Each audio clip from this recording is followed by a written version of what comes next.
Olá, boa tarde para você. O TN1 vai falar das mudanças no mapa de risco. Bares e restaurantes terão que fechar mais cedo. A categoria não está nada satisfeita. Escolas que ficam nos municípios de risco moderado também não poderão ter aula presencial. E um alerta, os casos de Covid têm crescido entre os jovens. Mas antes de falar de coronavírus, vamos falar de um crime brutal. Um idoso foi morto dentro de casa em Cidade Nova da Serra. 2 bandidos invadiram a casa de madrugada. A esposa e o neto de 8 anos fugiram, mas viram uma cena terrível. No chão, as marcas da violência assustam. A vítima, o lavrador Elécio Felécia, de 63 anos, foi morto com golpes de machado na cabeça. O crime aconteceu na região de Cidade Nova da Serra. 2 criminosos invadiram a residência por volta de 2 da madrugada e foram direto atacar o lavrador. O homem entrou em luta corporal com os 2 criminosos, tentou se defender, mas acabou assassinado. A arma do crime, o machado, foi abandonado pelos assassinos no local mesmo. O que chamou a atenção é que nada na residência foi roubado. Os criminosos executaram o lavrador e fugiram sem levar nada. O genro da vítima diz que Elécio sempre foi uma pessoa tranquila e não faz nem ideia do que poderia ter motivado o crime. Não tinha desavença com ninguém, não era trabalhador. É uma pessoa assim do bem, que felizmente aconteceu isso, né? A gente não sabe o porquê, que eu estava na minha casa dormindo, acordei de manhã com o pessoal gritando que tinha matado meu sogro, eu peguei e vim para cá sem saber de nada. Elécio vivia com uma companheira. Na residência estava também o neto dela, que teria visto toda a cena. Os 2 conseguiram escapar. No meio da confusão, durante a madrugada, a companheira da vítima, de 69 anos, mais o neto dela, de 8, pularam aquela janela ali. Assustados, eles desceram correndo em direção a esse matagal que fica bem perto da residência e ficaram escondidos no meio do mato por 2 horas. Depois saíram, voltaram para casa e encontraram o corpo da vítima morto no chão. Isso foi por volta de 4 da manhã. Ela, junto com o menino, correu para pedir socorro na rua de cima. Um vizinho acabou chamando a polícia. Tá traumatizada a mulher, entendeu? A minha sogra passou mal, só me mandou pular a janela, ela pulou, entendeu? Quase desmaiou ali em cima, leva pro médico, entendeu? A filha também tá passando muito mal, que é minha esposa. A família tá arrasada, ninguém acredita, entendeu? Ninguém acredita, mas ninguém conhece o coração de ninguém. Tá estranha a história, né? Olha, gente, o crime já está sendo investigado pela Polícia Civil, mas se você tiver alguma informação que possa ajudar, denuncie de forma anônima no 181. Agora veja essas imagens. O carro estaciona na rua. Era, na verdade, gente, uma emboscada. O dono do Corolla que estava atrás é pego de surpresa por 3 bandidos armados. Eles são violentos, a vítima é agredida e chega a cair no chão. E os criminosos fogem com o carro. Os detalhes desta história você confere agora na reportagem de Yuri Demuner. O veículo branco chega na rua e para em frente ao carro da vítima. Repare no alto do vídeo que o homem está retirando algumas caixas do veículo e levando para dentro da casa. Os bandidos que estão no carro branco esperam o melhor momento para agir. De repente, eles saem do carro e correm em direção à vítima para anunciar o assalto. A dona da casa corre de volta para dentro da residência e fecha o portão. Um terceiro criminoso também sai para ajudar os comparsas. Os bandidos agridem e jogam a vítima no chão para pegar a chave do Corolla. O homem fica caído na calçada, enquanto os criminosos fogem levando o carro. O assalto foi no bairro Laranjeiras, na Serra. Depois de saírem aqui do local do assalto, os criminosos seguiram naquela direção, pegaram uma rua sem saída e tiveram que retornar para fugir. Tudo aconteceu por volta de 4 horas da tarde desta sexta-feira. A vítima é um trabalhador que estava justamente instalando equipamentos de proteção na residência.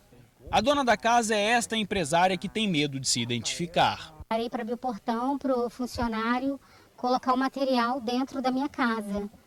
Nisso, o cara parou e eu fiquei aqui no portão e vi que eu tinha alguém saindo do carro armado. O que eu fiz? Eu fechei rápido o portão e entrei para dentro para soltar meu cachorro.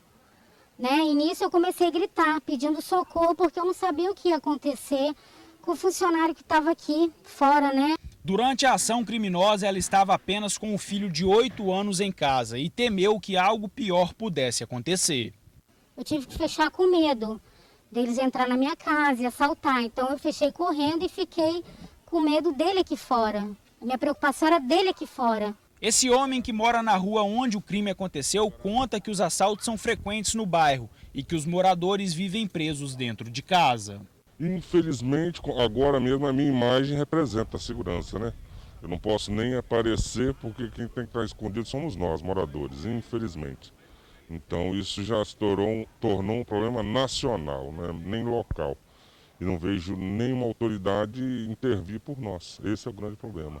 De acordo com os moradores, o policiamento na região até existe, mas não está sendo suficiente. Um sai, um tem que ficar olhando para o outro sair, quando entra, liga, fala, tô chegando, e aí a gente fica em alerta, que todo mundo faz isso. E mesmo assim é assaltado. A Polícia Militar passa, mas não é o suficiente. Eles mesmos reconhecem, não é o suficiente, é tanto que está acontecendo os assaltos.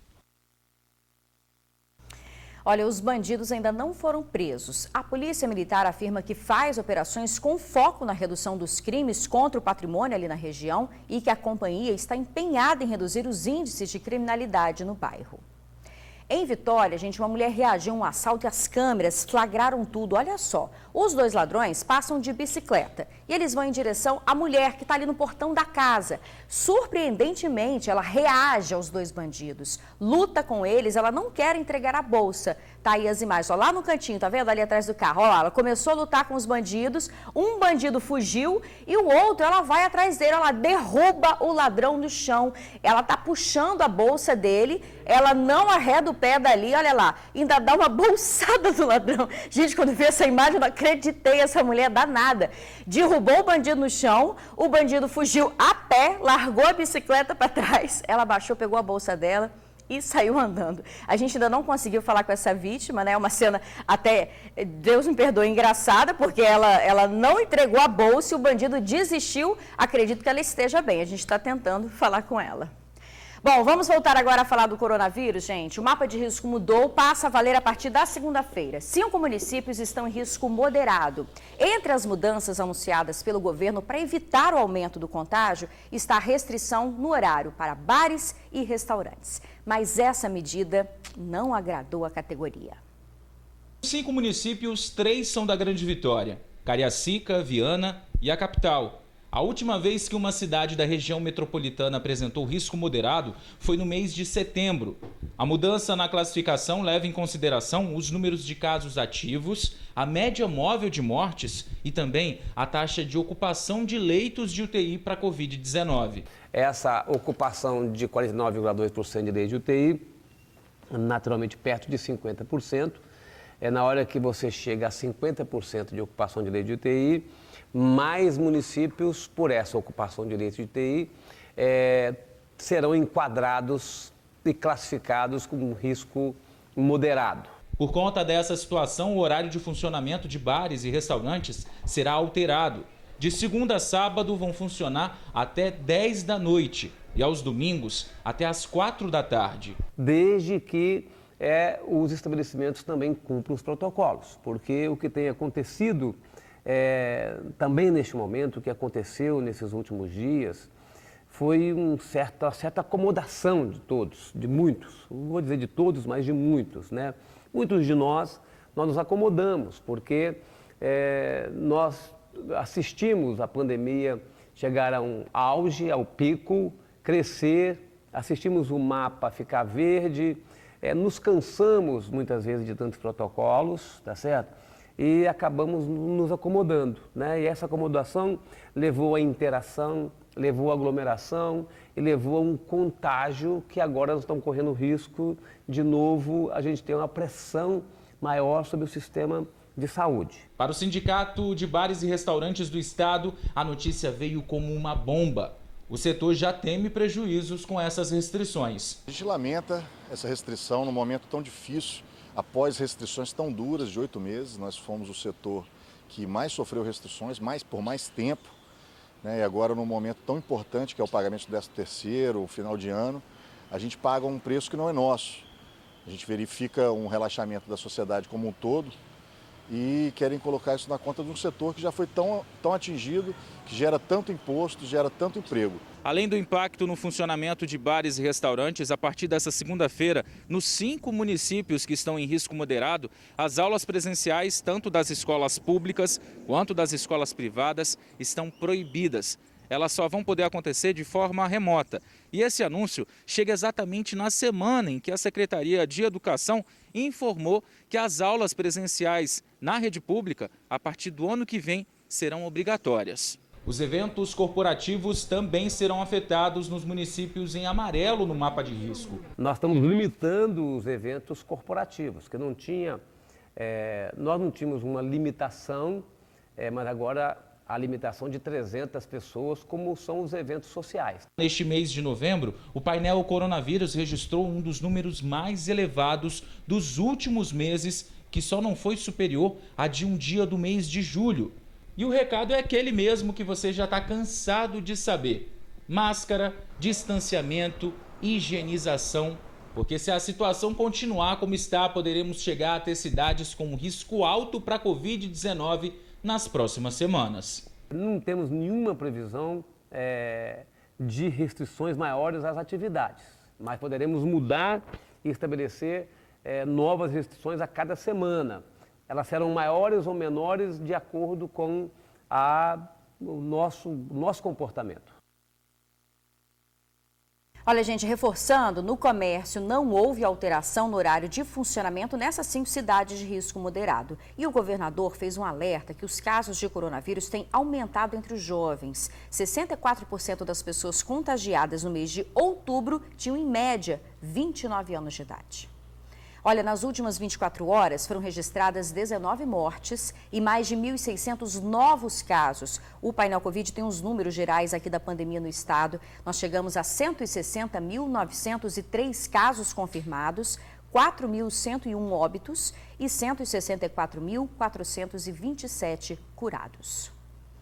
A Polícia Rodoviária Federal acabou de apreender quase meia tonelada de maconha. Essa apreensão, gente, aconteceu em Guarapari. Os 480 quilos foram encontrados em um carro, estavam no porta-malas e também embaixo dos bancos. A PRF recebeu informação que o veículo Ford Fiesta estava sendo utilizado para transportar a maconha e fez então a abordagem nas proximidades do trecho de Meiaípe, em Guarapari.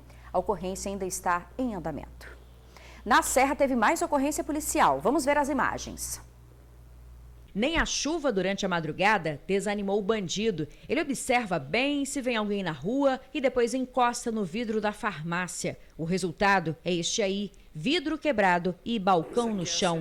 Tudo foi revirado. Segundo a proprietária, o prejuízo foi grande não só com o material destruído, mas também com o que foi roubado, dinheiro do caixa e parte da mercadoria. A farmácia fica ao lado de outro estabelecimento que também foi alvo esta semana. Para os comerciantes, se trata do mesmo bandido. A ação também foi filmada. Ele chega na loja durante a tarde, rende a funcionária do caixa, rouba celulares e dinheiro, tranca as vítimas num cômodo e foge. As 2 lojas ficam em Jacaraípe, na Serra. Infelizmente, esse suspeito ainda não foi encontrado. Agora, gente, olha essa, o ladrão chega de madrugada às 4h40 da manhã, mais ou menos, marca ali na imagem, ó. Essa rua fica em Jardim Colorado, Vila Velha. Além do bandido, tem um cachorro de estimação e uma mulher que o acompanham na rua. O homem força o portão, entra na casa aí já nessa outra câmera, né? A gente tá vendo que ele tá abaixadinho, usa esse guarda-chuvas na mão para se proteger e vai direto para uma área de refeição, mas aí entra o cachorro, olha lá. O cachorro entra para dar cobertura, tá participando do roubo. Dá cobertura, fica quietinho, aí o bandido tá saindo com um aparelho de TV na mão. Fugiu, infelizmente também não foi encontrado. Bom, vamos para um rápido intervalo. Na volta o assunto é maus tratos a animais. A gente volta rapidinho. A pandemia revelou um lado cruel do ser humano, o abandono de animais. Moradores de Vitória encontraram 2 cães em situação de maus tratos e um outro que estava morto. Bebetou, vem mel assim, bem cuidados, de lacinho e gravata. Nem imagina o que eles já passaram. Antes de encontrar essa turma aqui, eles sofreram, viu? Os cachorros foram abandonados no bairro Bonfim, em Vitória. Eles foram vítimas de maus tratos e estão cheios de sequelas. Uma terceira cachorra foi encontrada morta. A gente acredita que tenha sido mortapauladas a Luna e a Mel tá com a patinha quebrada, né? Além dos dois irmãos, o local cedido por um morador do bairro virou abrigo de mais uma cachorra, a Bolinha, que está com mais 4 filhotes. Os moradores da rua se revezam para cuidar dos animais, mas está difícil arcar com todos os gastos. Nós estamos gastando muito com a Luna, com a Mel, né? Por causa da pata dela quebrada. A veterinária falou que ela vai precisar de tratamento, né? Vale lembrar que maltratar animais é crime. A lei prevê de 2 a 5 anos de prisão mais multa. Então, quem presenciar situações como essa tem que denunciar. Em apenas 2 meses, já noticiamos vários casos de maus tratos contra animais. Teve cachorro envenenado, abandonado em situações críticas e até sendo enforcado. Além de agressões, outra coisa que vem chamando a atenção durante essa pandemia é o alto número de abandonos. Muitos maltratos, muito abandono. Eu não sei se realmente é essa situação de 2020, a crise, essa coisa de coronavírus, que tem mais animais abandonados a cada dia. Beethoven e Mel têm apenas 6 meses e estão à procura de um lar, de uma família para dar muito amor e carinho. Gente, quem puder ajuda as ONGs, porque tá todo mundo passando aperto, passando necessidade e todos que estão abandonados, gente, um pouquinho de ração, um pouquinho de comida, água que a gente leva, ajuda muito. Olha, quem puder ajudar, entre em contato pelo Instagram, o endereço é @lalinhasoares. Antes de encerrar, vou mandar um super beijo para 2 meninas lindas de Meaípe, Lavínia e Thalita, que estão sempre ligadas aqui no Tribuna Notícias. E um alô para o seu Zé e Gilson, pedreiros de Guarapari, que trabalham super bem, super indico. Gente, segunda-feira tem mais informações para você. Uma boa tarde, até lá.